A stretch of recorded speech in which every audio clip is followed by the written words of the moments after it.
about I give you a quick report where's the before you room get to for the people? applications about the only appeal that's currently pending is All one right, of our stuff. we'll go ahead and open the meeting of Scott County Board of Adjustments at 5:03, close to that. Our first order of business, the approval of minutes. We do not have the November minutes, so we're going to postpone that until January. We'll approve both December and November in January. And Charlie, if you want to swear in the speakers real quick. Yeah, the big crowd who's signed in to speak, if you could stand and raise your right hand, please. Do you swear or affirm the statement you're to make tonight to be the truth to the best of your information and belief? I did. Thank you. Charlie, the floor is yours. Yeah, just a quick report. You remember the AFIX Yep. application on 62? It was appealed by Greg and Grace Plunkett. Yep. There was a period of time when the Plunkett's attorney had some personal difficulties and the case just kind of sat for a while. Well, apparently it continued to sit for a while. And so counsel representing us through the insurance company, and I won't explain again why they're there because I still don't know why they got involved. But regardless, they have filed a motion to dismiss because basically nothing has happened now for a couple of years. At least. Yeah, so there's been no response filed yet. It's set for hearing on the 14th. And I really don't know whether to expect some sort of response or not. Yeah, I was gonna ask, what do you Yeah, anticipate? You'd have, I really don't know, because I know that what was done at the very beginning, which of course is largely preliminary, was quite expensive. Mm-hmm. yeah. And then nothing. So if there's no great response filed, you know, with some pretty convincing stuff, I would imagine it'll be dismissed, but, you know. Can it be refiled again, or is that it? Once it's dead, it's dead? Gosh, I'm probably not gonna get it straight. I think this is a with prejudice dismissal, meaning it's done. If the court brings it up on a show cause for dismissal, that can be brought back. That's not a with prejudice. This, however, is under rule, I forget, 39, 49, something like that, and it's for good. Till they time out, basically. So yeah, if it gets dismissed, then they're gonna have to appeal it and get that set aside, which I can't imagine that happening. You know, this makes me very happy. All right. Is that it, Charlie? Anyway, that's it. All right, Thank you. Thanks. All right, we're going to go out of order a little bit this evening because one of our applicants is trying to get in from Toyota. So we're going to move application S-2023-42 to the bottom, and we will start with application S-2023-43, Anthony and Sarah Castle. I think that's you. Yeah, she'll go first. We'll let Elise go first, and then we'll call you up. I do the worst part, and then you get to kind of be like, yay. Anyway, this is a variance request to the front yard setback from 50 feet to 33 feet for home construction on a property off of Owenton Road. An address has yet to be assigned. It's something that we offer, but it's not a requirement for application as long as you have like a parcel number and you know what's going on and you paid our fees. Anyway, this is a 15.5 acre parcel with access off of Owenton, north of Miners Branch in Owenton. And they're just looking to build a residence. Staff ultimately does recommend approval of it. It is an agriculturally zoned property. This is an aerial shot of the property here. So you can see there's a pretty notable amount of trees and natural forested areas. And so they're just looking to kind of improve and build on the property. There's no existing structures or residences on the property at this time. When we look at variances, we refer to KRS 100.243, which talks about our requirements that they pretty much findings need to be made, and findings shall include consideration that the requested variance arises from special circumstances that do not generally apply to general land in the general vicinity or same zone. Strict application of the provisions of regulation would deprive the applicant of reasonable use of the property or create unnecessary hardship. And the circumstances are the result of actions of the applicant taken subsequent to the adoption of regulations. This is an aerial shot here. The bright blue lines are drainage lines. They're just kind of naturally low areas where we would expect in inclement weather or weather that's rather wet, that drainage is going to follow the low points down to lower points and then kind of flow into lower points. So just for that to note. And then you can kind of see as you're kind of increasing your distance from Owenton Road, it has a pretty significant grade change. So it's shifting about along the southern property line, 14.9% grade as you are just approaching from the north side to south, which is around, I took that measurement around on that south property line, which is on the same kind of side of the property that the applicant's looking to build the residence on. And this is just a zoomed in property, so I tried a different aerial image on the background so you can kind of see the grade change. But again, you can see kind of that radial decrease, or radial increase and decrease of the terrain and everything like that having an impact.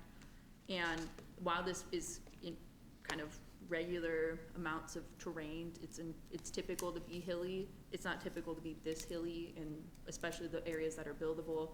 A lot of the flat areas are within the 50-foot setback areas, so it's not unreasonable to try to get approval to build in those areas out of the interest of this is pretty significant grade change.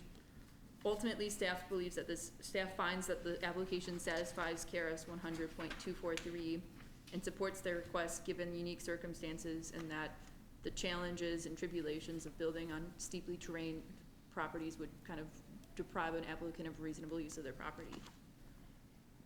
So these are just the 4 findings here. Talks about the site size, site acreage, site slope, and then just the general findings and the conclusion that ultimately staff finds that the application meets the findings requirement. And so staff recommends approval of the request for variance subject to 4 conditions. First is our standard listen to our rules. Second is listen to everybody else's rules. Third is get a building permit, and 4th is if there's changes in conditions, for example, they need to get additional variances or something comes up, they just work with our office and apply to the board before they start executing any changes based off of changes in circumstance. Besides that, I didn't get any comments or concerns from adjoining property owners. Any questions for Elise? All right, I know the applicant is here. Anything else you want to add to that? Nope. Okay, all right. Yeah, I drove by and was like, if it's not there, where, right? Another flat area closer to the road.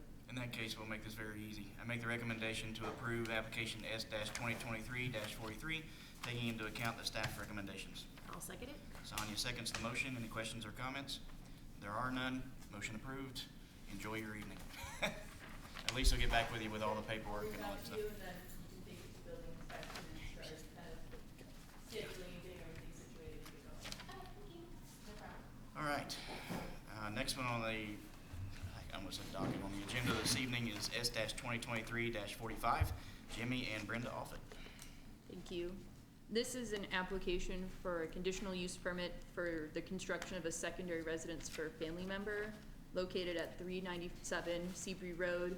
It's an agriculturally zoned property measuring approximately 23.83 acres with direct access off of Seabury and north of the Stamping Ground Main Street Road, or Kentucky Route 227.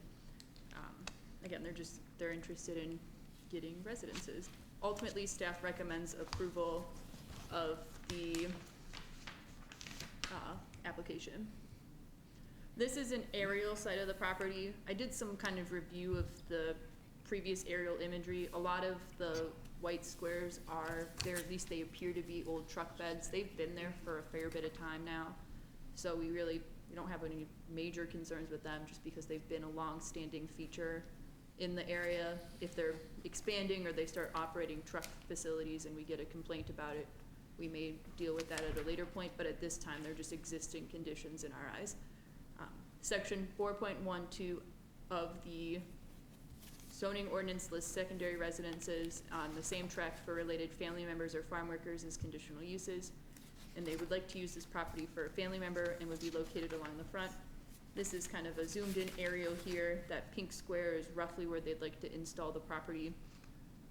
Ultimately, with the site exceeding 10 acres, these are kind of more of a formality, kind of a just review of everything like that. It meets our expectations for density. It meets our understanding of setbacks.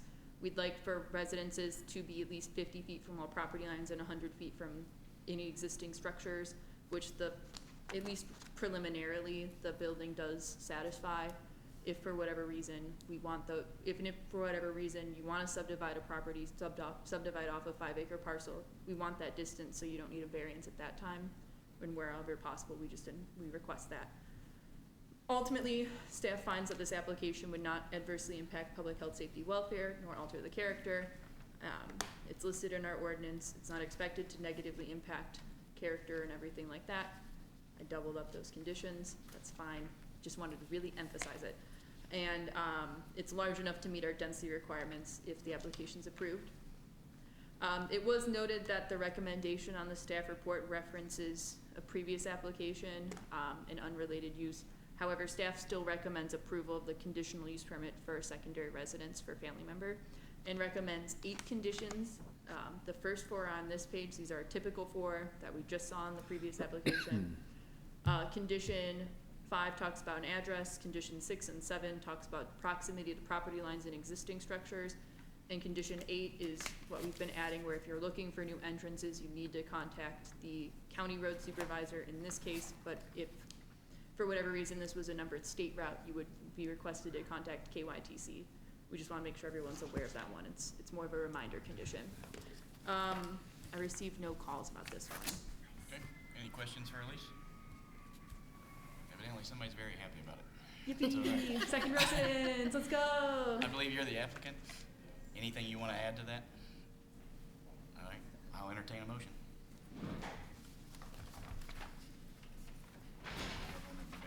I'll do it. All right, I'll make a motion, we approve application S 2023-45 for secondary, residence for a family member at Seabury Road, subject to all the staff recommendations. Sonia makes a recommendation. Do I have a second?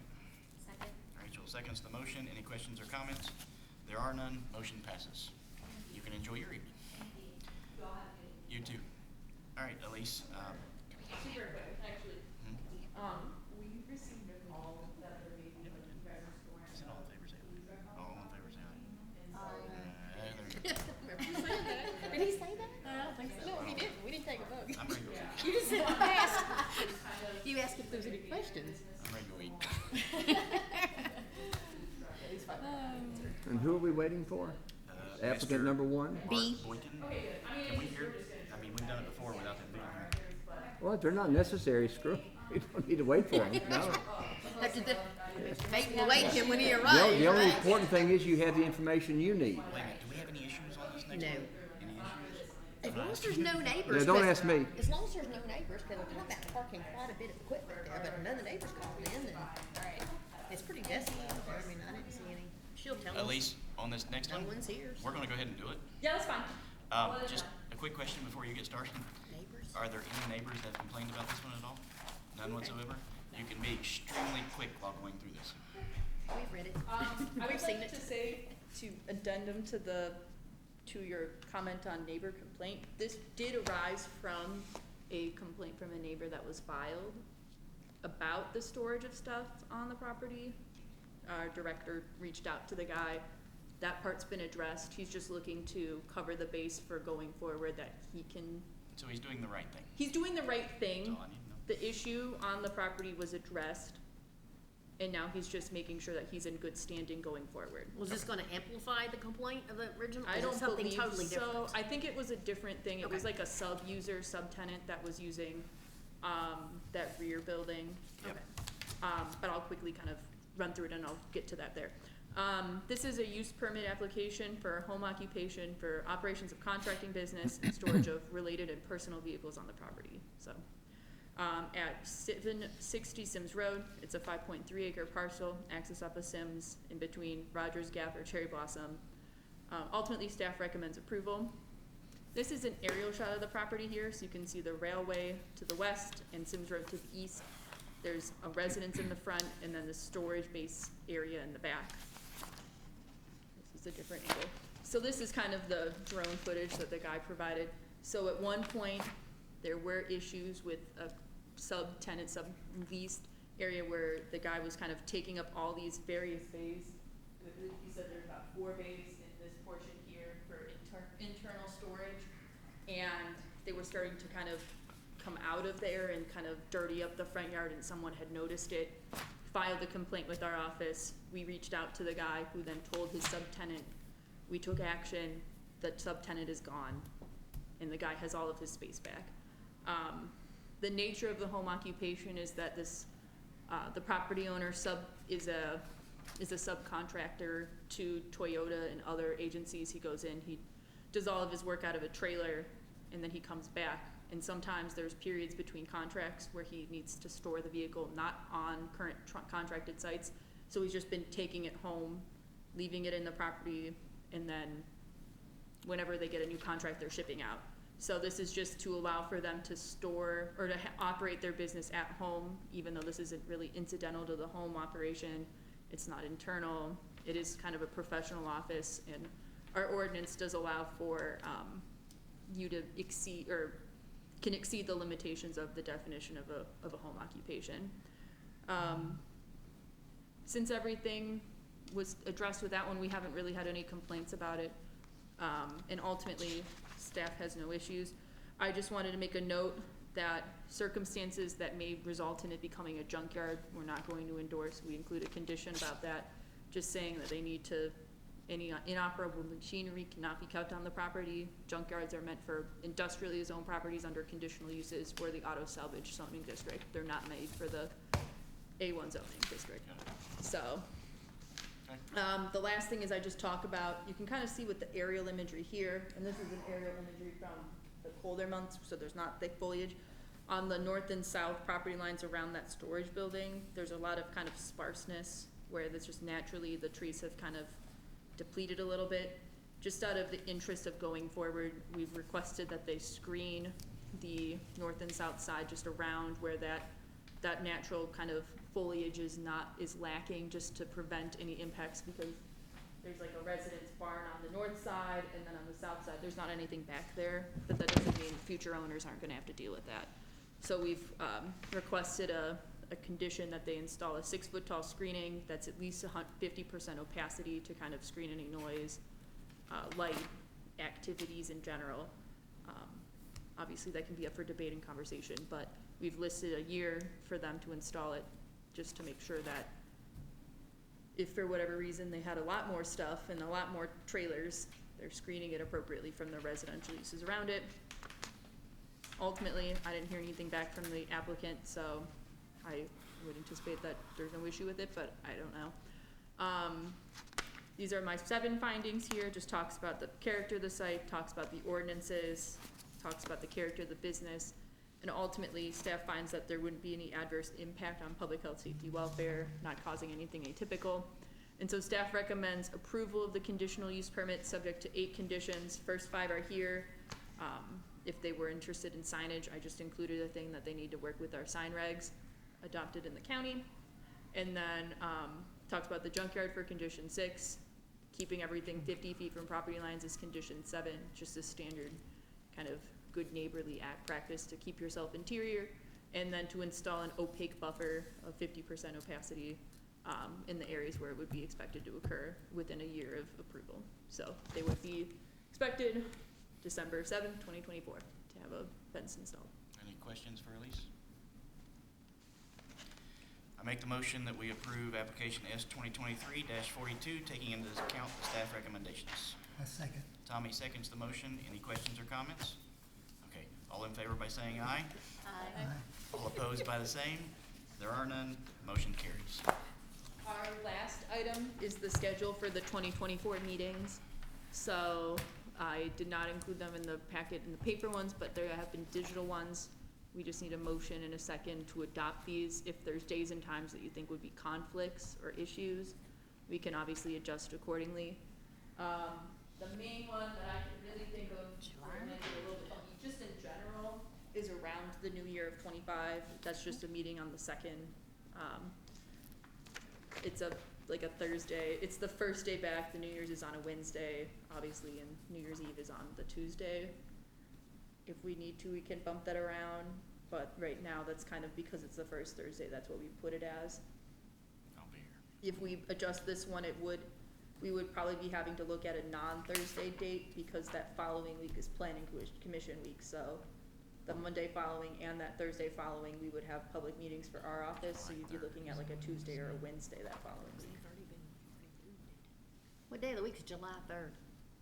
July 3rd, I believe, is a Wednesday. So you moved it July day- 4th is a Thursday. So, that would be the same thing that I was talking about with January 2nd of 25, where we'd be looking at the following week having planning commission, so we'd be looking at bumping it forward to the 2nd, which would be a Tuesday, or pushing it to the week following and picking a Tuesday or a Wednesday, to try to keep this consistently as possible. If you guys have, or at least that's with our preference, if we need to adjust accordingly, we can adjust, but. Right, I know a lot of people do. We have- And I'd be fine with moving it. I would prefer to move that July meeting to the second, not the Yeah, we third. too, we go out Okay. sometimes. Tuesday, because we have all of us have a huge family gathering. That's fine, yeah, I can make a note of that one. We'll need that as part of the motion that you'd like to amend it. Is there any further one that you think maybe No. need to be I think amended? January 2nd's Is that the only change? Yeah, that's the only change. I'll go ahead and make a motion, at least, that we approve the schedule for 2024 with the amendment of moving July 3rd to July 2nd. Okay, very good. I need a second. I'll second it. Sonia seconds. Questions or comments? All in favor saying aye. All opposed by the same. There are none. Motion carries. I didn't even give you time to get one, so. That's the one that I had flagged was the third. Anything else, 'cause any other that's kinda- business? Meeting is adjourned at 5:25. Very good. Last little thing is,